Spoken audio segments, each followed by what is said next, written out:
여러분, 오늘따라 소주가 참 달다 싶었던 경험이 있으셨나요? 사실 그날따라 기분이 좋아서 달게 느껴지는 게 아니라 제조 공장 차이 때문일 가능성이 크다고 합니다. 국내의 한 소주는 F1, F2, F3으로 불리는 세 곳의 공장에서 생산되는데요. 공장마다 사용하는 물맛이 달라서 제조되는 소주의 맛이 조금씩 달라질 수 있다고 하죠. 즉, 오늘 유난히 소주가 달게 느껴졌다면 평소에 마시던 곳이 아닌 다른 공장에서 만든 소주였을 확률이 높다는 거죠. 흥미로운 건 이런 맛 차이가 생수에서도 똑같이 느껴진다는 사실인데요. 같은 물인데 왜 어떤 물은 부드럽거나 달게, 어떤 물은 쓰거나 비리게 느껴질까요? 정답은 바로 미네랄 성분 때문입니다. 물은 지하 안반층과 토양을 지나며 칼슘, 마그네슘, 나트륨, 아연 같은 미네랄을 흡수하게 되어 성분의 비율에 따라 물맛이 달라집니다. 예를 들어 칼슘과 마그네슘이 많으면 물맛이 무겁고 쓴맛이 강해지고 적당히 균형이 맞으면 가볍고 목넘김이 부드러워집니다. 실제로 유럽의 수돗물 평균 경도는 약 200mg/L로 비교적 단단한 경수에 속합니다. 반면 한국의 평균 수돗물 경도는 50mg/L 이하로 훨씬 부드러운 연수죠.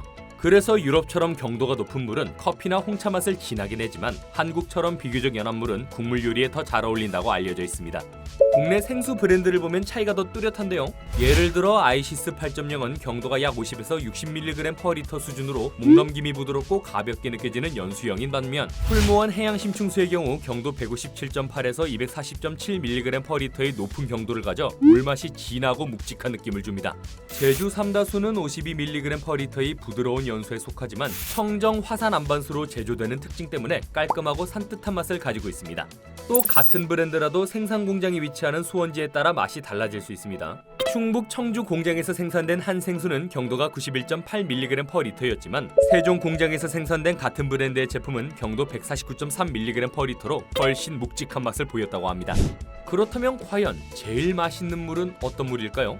첫째, 경도가 낮아야 합니다. 칼슘과 마그네슘이 적당히 균형을 이루어야 물맛이 가볍고 목넘김이 부드럽습니다. 둘째, pH가 7.4 전후의 중성에 가까워야 가장 좋은 물이라고 하는데요. 산성이나 염기성이 강하면 쓴맛이나 떫은 맛이 나기 때문이죠. 셋째, 온도도 중요합니다. 섭씨 10에서 15도의 시원한 물이 가장 맛있다고 알려져 있는데 너무 차갑게 5도 이하로 내리면 맛이 둔해지고 30도 이상 따뜻해지면 텁텁해진다고 합니다. 결국 우리가 맛있다고 느끼는 물은 경도는 낮고 pH는 중성, 그리고 온도는 10에서 15도인 물이라고 할 수 있습니다. 물맛을 결정짓는 데에는 중요한 포인트가 하나 더 있습니다. 바로 아연인데요. 아연은 성장과 면역에 필수적인 미네랄로 부족하면 면역력이 떨어지고 상처 회복이 더뎌진다고 알려져 있습니다. 그런데 물속 아연은 양이 적절할 때는 맛과 건강을 살리지만 과다 유출되면 환경오염을 일으킬 수도 있다고 합니다. 그래서 아연을 다루는 기업일수록 더욱 철저한 관리가 필요한데요. 우리나라를 대표하는 아연 재련소를 운영 중인 기업 영풍은 세계 최대 규모인 아연 재련소를 운영하면서도 낙동강 수질을 지키기 위해 무방류 공정과 지하수 차집 시설을 도입해 환경으로 유해물질이 흘러들지 않도록 꼼꼼히 관리하고 있습니다.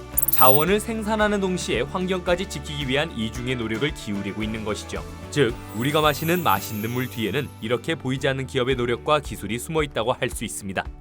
물맛은 단순한 기호 차이가 아니라 우리 삶의 질과 환경 관리가 만들어내는 결과입니다. 유럽과 한국의 물맛이 다른 이유가 미네랄 조성에 있듯 환경 관리의 수준에 따라 우리가 마시는 물의 안정성도 달라지게 되죠. 결국 물을 지키는 기업의 혁신은 곧 우리의 건강한 미래와 직결된다고 할 수 있습니다. 앞으로 우리가 마시는 물이 더 맛있고 더 안전하게 유지될 수 있도록 기업과 개인 모두의 노력이 필요한 시점이 아닌가 싶습니다. 이번 이야기는 여기까지입니다. 영상이 유익하셨다면 좋아요, 구독, 알림 설정까지 눌러주세요.